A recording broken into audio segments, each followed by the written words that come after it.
Hello everyone, welcome back to random practice. आज हम बात करेंगे फाइनेंशियल इंडिपेंडेंस के बारे में।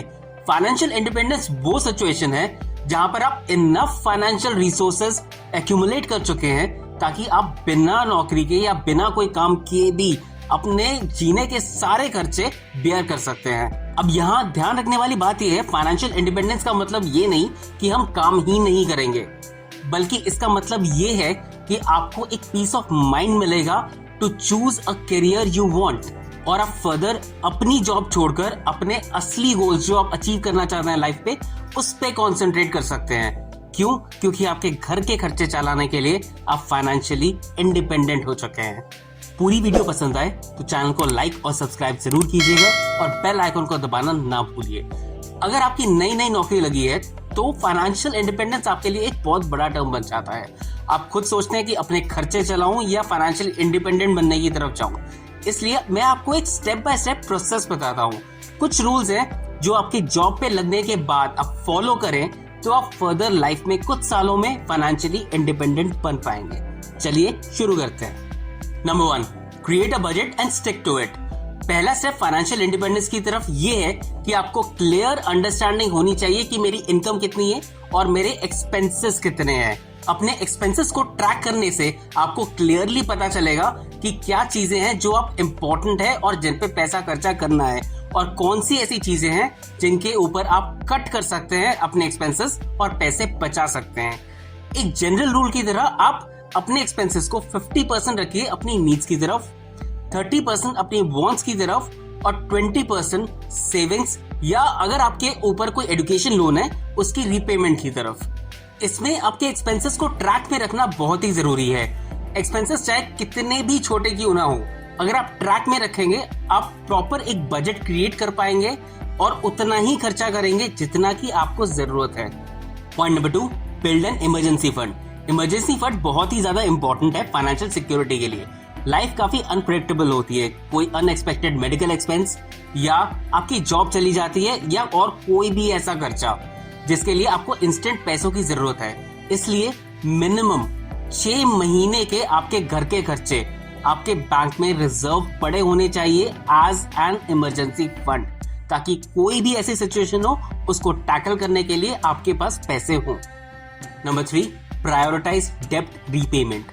ये बहुत ही इंपॉर्टेंट है फाइनेंशियल इंडिपेंडेंस अटेन करने के लिए।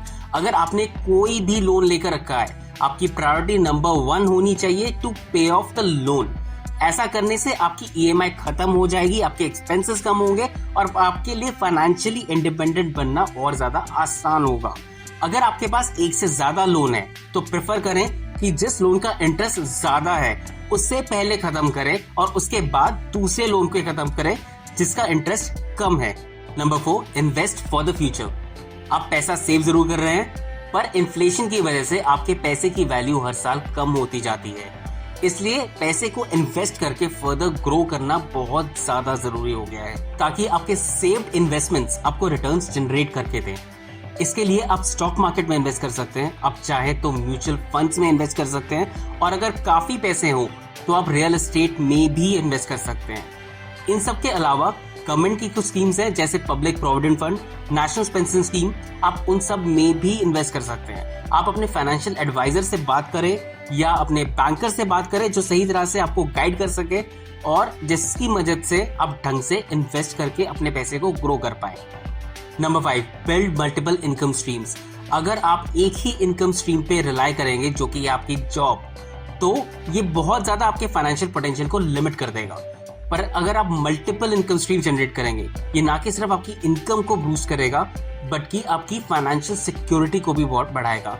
आप मल्टीपल इनकम स्ट्रीम जनरेट करने के लिए आप कोई फ्रीलांस वर्क कर सकते हैं, कोई साइड बिजनेस स्टार्ट कर सकते हैं, आप कोई पैसिव इनकम जनरेट कर सकते हैं थ्रू इन्वेस्टिंग एज वेल, जो कि हो सकता है एक फिक्स्ड रेंटल इनकम कोई रियल एस्टेट इन्वेस्टमेंट से या डिविडेंड इनकम किसी स्टॉक से जहां पर आपने इन्वेस्ट किया हुआ है।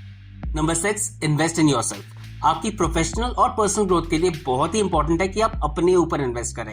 आप कोई नई स्किल्स एक्वायर कर सकते हैं या कोई नई एजुकेशन डिग्री ले सकते हैं जिससे कि आपको फर्दर अपनी जॉब में प्रोग्रेस करने में मदद मिले या आपको बेटर जॉब अपॉर्चुनिटीज मिले विथ हायर पे। Number 7, secure adequate insurance. Financial independence का मतलब सिर्फ सेविंग और इन्वेस्टिंग नहीं है, बल्कि अपने आप को रिस्क फ्री रखना भी है। इसलिए आपके लिए इंश्योरेंस बहुत जरूरी हो जाता है। हर इंसान को मिनिमम 2 इंश्योरेंस जरूर लेना चाहिए।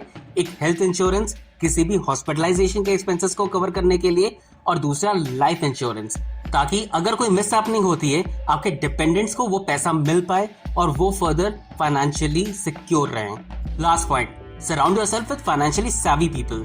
कोशिश करें आप ऐसे लोगों के साथ रहें जो फाइनेंशियली रिस्पॉन्सिबल हो। वो आपके फ्रेंड्स हो सकते हैं, फैमिली हो सकते हैं, या आप कोई कम्युनिटी ज्वाइन कर सकते हैं जहां पर ऐसे लोग हो। ऐसा करने पर आपको थोड़े लाइक माइंडेड लोग मिलेंगे जो कि फाइनेंस के बारे में बात करते हैं। उससे आप बहुत कुछ सीख सकते हैं। बस आज के लिए इतना ही। उम्मीद है इस वीडियो से आपने जरूर कुछ सीखा होगा और आपके फाइनेंसेस पर इससे थोड़ा फर्क पड़ पाएगा।